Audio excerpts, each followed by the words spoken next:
El reinado de los reyes católicos marca la transición entre la Edad Media y la Edad Moderna. Durante su gobierno se establecen las bases de lo que será la futura España, bajo la dinastía de la Casa de Austria. La fractura social de Castilla, motivada por la debilidad política de Enrique IV y por la rivalidad de los bandos nobiliarios, desemboca en una situación de crisis. El bando que apoya a Isabel, hermanastra del rey, inicia una serie de acusaciones y calumnias sobre la impotencia de Enrique y la supuesta ilegitimidad de su hija Juana, que representa el otro bando que lucha por la sucesión. Tras el acuerdo de Toros de Guisando, Enrique IV reconoce a Isabel como heredera del trono de Castilla. Isabel es una mujer con un gran sentido político, que desde un principio no se deja dominar por los nobles ni por los privados del rey. Para fortalecer su posición, decide contraer matrimonio con el infante Fernando, heredero del reino de Aragón. A la muerte de Enrique IV, Isabel se proclama reina de Castilla en Segovia. Lo primero que hace es crear un sólido bando con todos sus partidarios y perdonar a los que se unan a ella. Por otra parte, Juana, apodada la Beltraneja por sus enemigos y rival de Isabel, se casa con el rey de Portugal. Sus tropas invaden Castilla, por lo que el reino se sumerge en una guerra civil que se prolonga durante 6 años. La contienda hace que Isabel otorgue a su esposo poderes tan amplios que permite a Fernando actuar como rey de Castilla. Desde este momento, todos los textos oficiales son redactados en nombre del rey y de la reina. A la muerte de su padre, Fernando se convierte en rey de Aragón e inflige una dura derrota a los portugueses y a los nobles castellanos partidarios de Juana, que pasará el resto de sus días recluida en un monasterio portugués.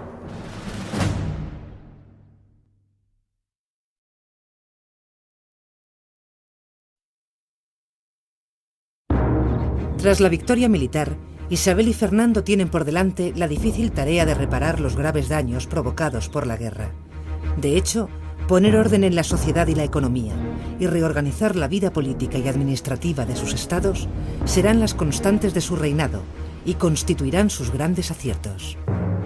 Pero la reconstrucción de la autoridad de la monarquía y la restauración del orden se hacen en el marco de una unión dinástica que es una unión personal. El matrimonio de Isabel y Fernando no supone la unificación de sus reinos, que mantienen sus propias instituciones, leyes y monedas. De ahí que ellos fuesen capaces de crear una fórmula política que probablemente ahora para lo que Europa tiene que hacer pueda servir de precedente, que consiste en dividir la soberanía en 2 planos. El plano superior, donde está la corona, donde está el poderío real absoluto, como dicen entonces, donde está la unidad económica, política, militar, etc., y el plano inferior, donde está la administración, que cada uno de los reinos está gobernando y administrando de acuerdo con lo que eran sus tradiciones. Tras la unión dinástica, el bloque formado por Castilla y Aragón aparece como la principal potencia de la península. Castilla tiene un importante potencial demográfico, unos 5 millones de habitantes frente al escaso millón de almas de Aragón. La vitalidad de la economía castellana descansa en su producción lanera y en sus importantes manufacturas textiles. Por su parte, en la Corona de Aragón, la economía de Cataluña ha sufrido una importante crisis con motivo de la guerra civil en el Principado. Sin embargo, la atonía económica de Cataluña tiene su contrapeso en el auge del Reino de Valencia, cuya capital experimenta un poderoso impulso comercial. Isabel y Fernando crean una simbología institucional alrededor de la cual gira toda una corte itinerante. Es una intensa campaña de propaganda gracias a la cual consiguen crear una sólida imagen unitaria. Para ello se valen de la heráldica, los lemas, las artes y los cronistas. La evolución de las armerías en la Casa Real se mantiene con una trayectoria bastante igual desde la unión de los reinos de Castilla y León, que se utilizaba el cuartelado poniendo en el primer cuartel el castillo, en el segundo el león y luego en el tercero se volvía a repetir el león y luego en el último se ponía el castillo. Al desposarse Isabel con Fernando, el escudo se vuelve a cuartelar para incluir las armas de Aragón y Sicilia.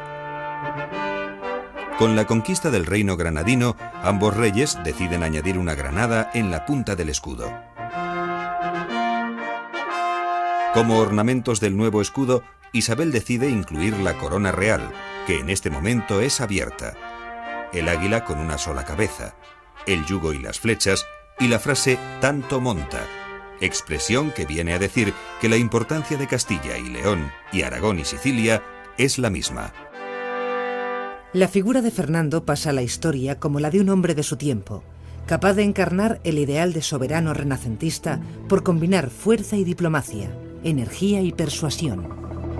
Tenemos en nuestro tiempo a Fernando de Aragón, que se le puede llamar casi príncipe nuevo, porque de rey débil que era, guiado por la astucia y la fortuna, se convirtió en el primer rey de la cristiandad. Por su parte, Isabel es una mujer responsable, inteligente y conocedora de los resortes de la política. Una mujer de gesto serio, casi adusto, en armonía con la afirmación de los contemporáneos de que rara vez reía. Profundamente enamorada de su marido, se siente muy dolida por sus veleidades sentimentales. No nos engañemos, no pensemos en una historia romántica. Para ella, Fernando es el deber. Para ella, Fernando es el marido que Dios le ha puesto, el marido más conveniente, el que estaba un poco dentro de la línea, y entonces hace de su vida todo un deber de fidelidad de mujer y de amor al marido.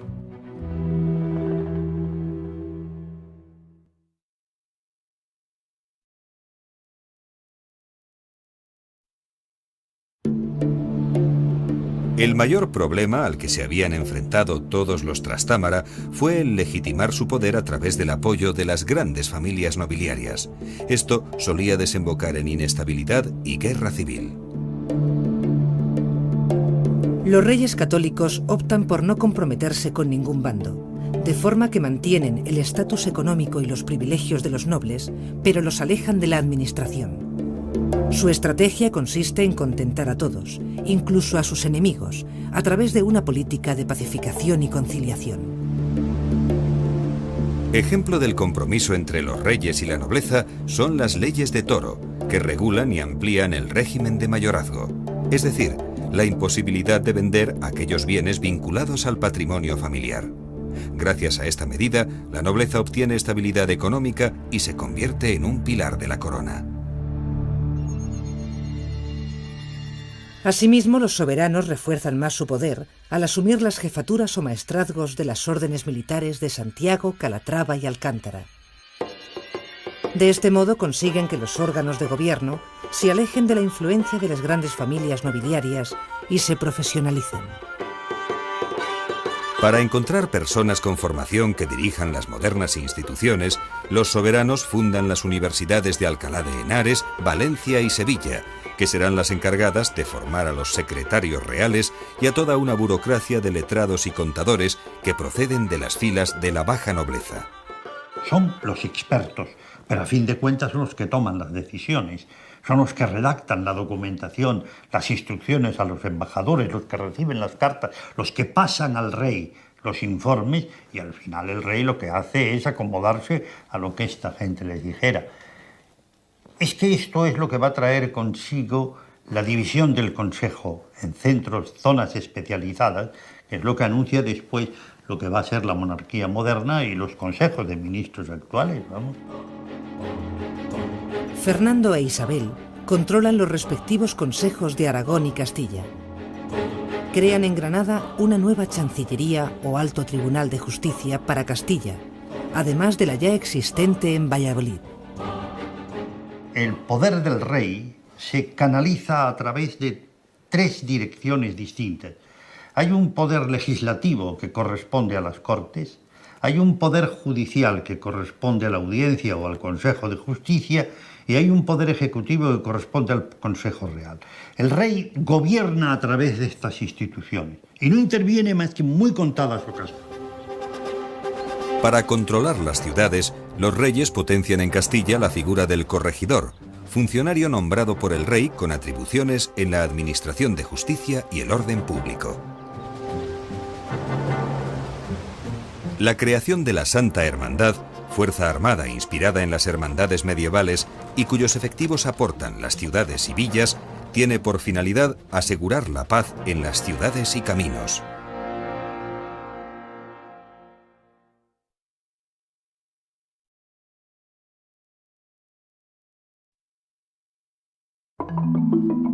A mediados del siglo XV, Juan de Gutenberg realiza los primeros experimentos en Alemania con una máquina de caracteres móviles que enseguida se conocerá como imprenta.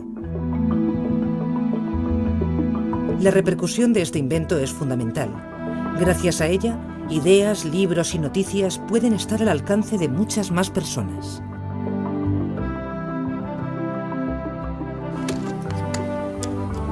El proceso de impresión y confección tradicional del libro comienza por la composición manual.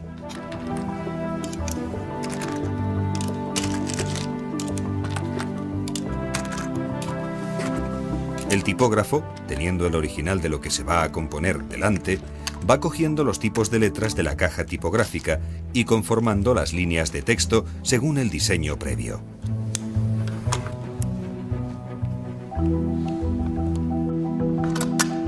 Luego se juntan las líneas en la galera, conformando la página, y se ata toda la forma tipográfica.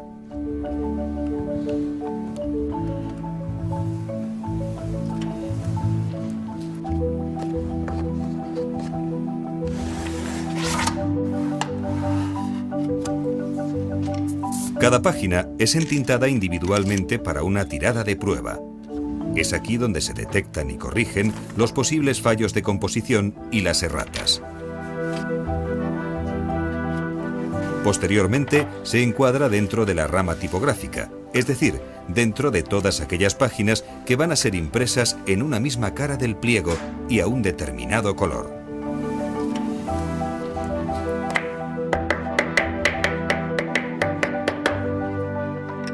Finalizada esta operación, y una vez pasadas las correcciones definitivas a la forma, se mete la rama en la máquina y comienza el proceso de impresión.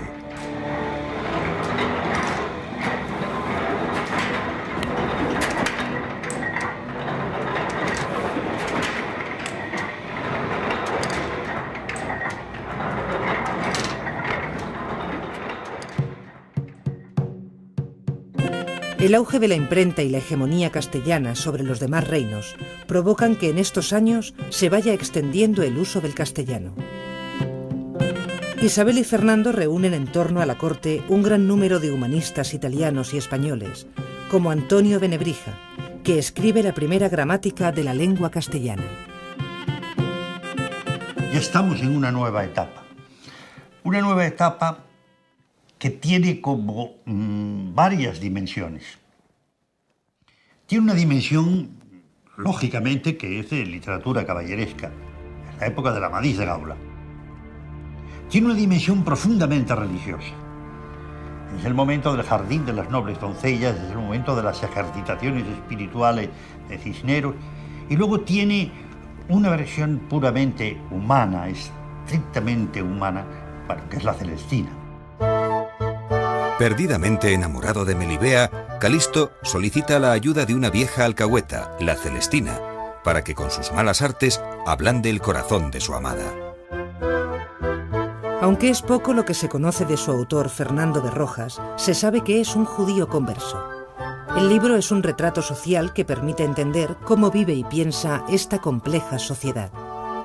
Poco a poco, el teocentrismo propio del mundo medieval deja paso al antropocentrismo del Renacimiento. Con esta obra se inaugura la serie de personajes de la literatura española que se han convertido en arquetipos universales: el Lazarillo de Tormes, Don Quijote, Sancho Panza y Don Juan. La monarquía, la iglesia y la nobleza compiten por el mecenazgo de humanistas y artistas. La consecuencia es un florecimiento de la vida cultural que combina formas del gótico tardío, el mudéjar y las novedades renacentistas. En este periodo se inician las últimas grandes catedrales góticas, como la de Salamanca y Plasencia, y se finaliza la de Sevilla. El gótico isabelino es el arte oficial de la época, del que destacan la Cartuja Real de Miraflores, el Monasterio de San Juan de los Reyes en Toledo o el Colegio de San Gregorio en Valladolid. Aparece también un nuevo estilo de decoración con elementos renacentistas, el plateresco, que recibe este nombre porque recuerda las técnicas y filigranas de los artesanos que trabajan con la plata. El pórtico del Hospital de los Reyes Católicos en Santiago de Compostela, el Hospital de la Santa Cruz de Toledo y la fachada de la Universidad de Salamanca son un buen ejemplo de este arte en el que se muestran símbolos y emblemas de la nueva monarquía.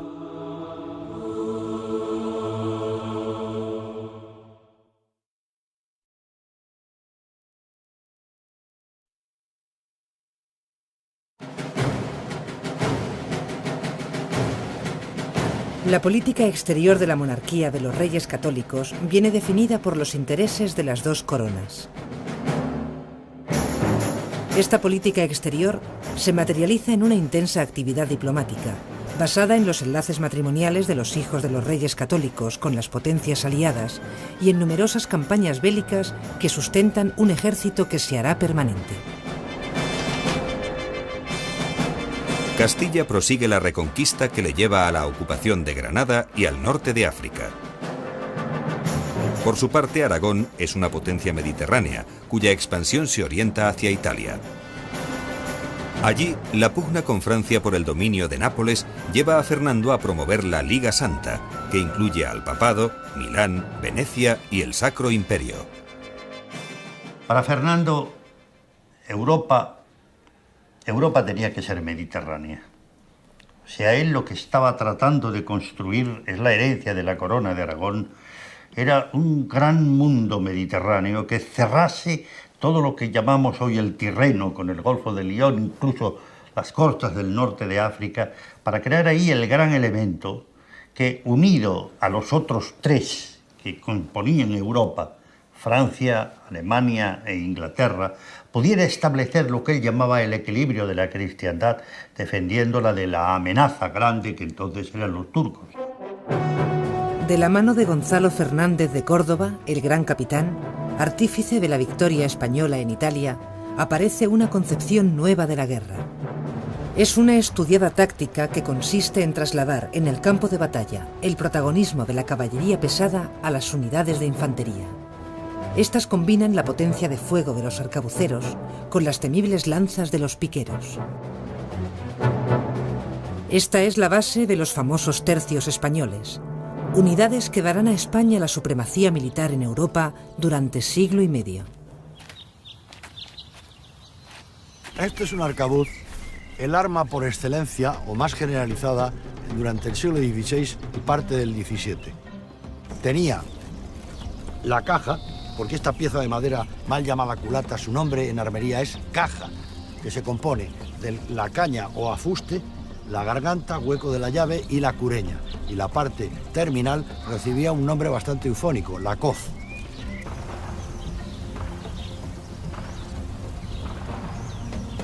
Para cargar el arcabuz se vierte la pólvora en el cañón. Luego se introduce la bala, que se afirma con varios golpes de baqueta.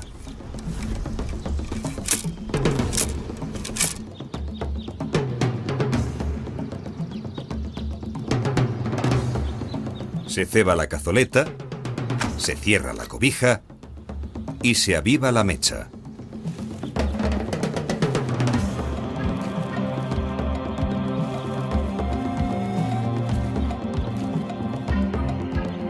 Ya solo queda apuntar y disparar.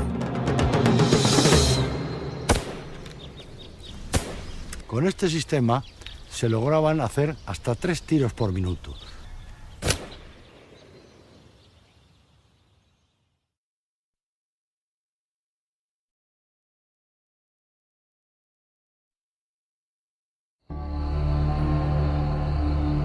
...1492 es una fecha clave para la historia de España.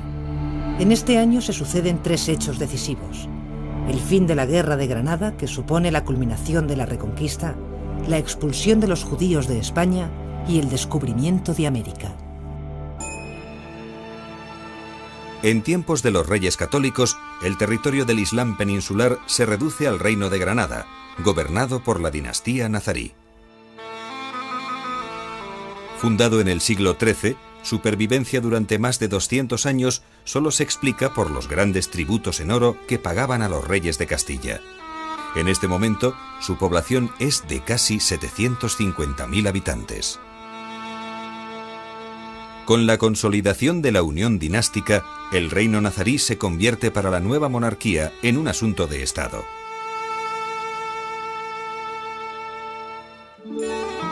Es una larga guerra de asedios en la que las tropas de los reyes católicos hostigan al reino granadino.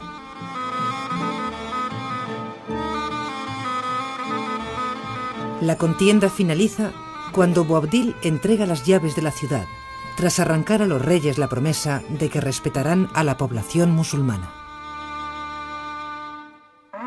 Tomad, Señor, las llaves de tu ciudad, que yo y los que estamos dentro somos tuyos. El rey don Fernando recibió las llaves y diólas a la reina. Y la reina las dio al príncipe. El príncipe las dio al conde de Tendilla, el cual, con otros muchos caballeros, envió entrar en el Alhambra y se apoderar de ella. La memoria del reino granadino permanece en la península en el bello Palacio de la Alhambra, la obra maestra de la arquitectura nazarí. Su nombre proviene de la expresión al-Hambra, la roja, debido al color de sus muros hechos con arcilla. Una impresionante muestra de todo el refinamiento, riqueza y delicadeza del arte y de la arquitectura islámica. El recuerdo vivo de los casi 8 siglos de presencia musulmana en la península. Hablan las aguas y lloran, bajo las adelfas blancas, bajo las adelfas rosas. Lloran las aguas y cantan por el arrayán en flor, sobre las aguas opacas. Locura de canto y llanto, de las almas, de las lágrimas. Pero Isabel y Fernando sueñan con una España sin mezquitas y sin sinagogas. Es este un momento de gran exaltación de la fe católica y de la unidad de la nueva monarquía. La construcción de un Estado sobre un solo credo religioso anima un fuerte sentimiento de intolerancia que culmina en este mismo año con la expulsión de los judíos de los dominios de los reyes católicos. De la noche a la mañana, miles de judíos se ven obligados a convertirse al cristianismo o abandonar el reino. Todo esto se celebra en Europa con grandes fiestas. La Universidad de París se reúne en un claustro para felicitar a los reyes por estas medidas que ya era hora que tomasen, que había tomado toda Europa y eran los últimos, etc. Y entonces el Papa lo que quiere es manifestar que esto es algo muy importante para la cristiandad y les otorga oficialmente el título de Reyes Católicos con carácter hereditario. Lo ha utilizado el rey de España hasta 1931. Aunque Isabel mantiene un gran protagonismo en las cuestiones religiosas, ambos monarcas entienden que la unidad religiosa es inseparable de la unidad política, por lo que diseñan un modelo de Estado confesional. Para lograr esta unidad religiosa, adoptan diversas medidas como la creación del Consejo de la Suprema y General Inquisición, la expulsión de los judíos y la conversión forzosa de los musulmanes que habitan sus reinos. Los musulmanes convertidos, llamados moriscos, protagonizarán diversas revueltas y serán expulsados de España en el siglo XVII. La Inquisición española surge en un contexto de desconfianza sobre la autenticidad del sentir religioso de los judíos convertidos al cristianismo, los conversos. Desde este momento, la Inquisición deja de ser un instrumento meramente eclesiástico, que no llegaba más allá de decir efectivamente aquí hay un delito de herética pravedad y vamos a ver cómo lo corrigen ustedes, a convertirse también en un instrumento del Estado. Eso fue uno de los mayores errores que pudieron cometerse, porque naturalmente alteraba la función esencial de la Iglesia, instrumento de reconciliación, para mezclarla en lo que era un instrumento de represión. Con el nombramiento de Tomás de Torquemada como Inquisidor General para Castilla y Aragón, el Santo Oficio, como también se conoce a la Inquisición, queda establecido en las dos coronas. El funcionamiento de los tribunales del Santo Oficio comienza con las denuncias secretas, a las que siguen la detención del acusado, la confiscación de sus bienes, un juicio a puerta cerrada y la sentencia. Las condenas son leídas en un solemne acto conocido como auto de fe. Las penas más graves son los azotes, la condena perpetua, el servicio forzado en galeras y, en último caso, la entrega del reo a la justicia civil para su ejecución en la hoguera. Por otro lado, el futuro cardenal Cisneros, siendo confesor de la reina, emprende una serie de reformas de las órdenes franciscanas y benedictinas, persiguiendo los abusos e imponiendo una vuelta al rigor en el celo religioso. También en 1492, Cristóbal Colón, con el apoyo de los reyes católicos, descubre América. Sin duda, uno de los acontecimientos más importantes de la historia universal.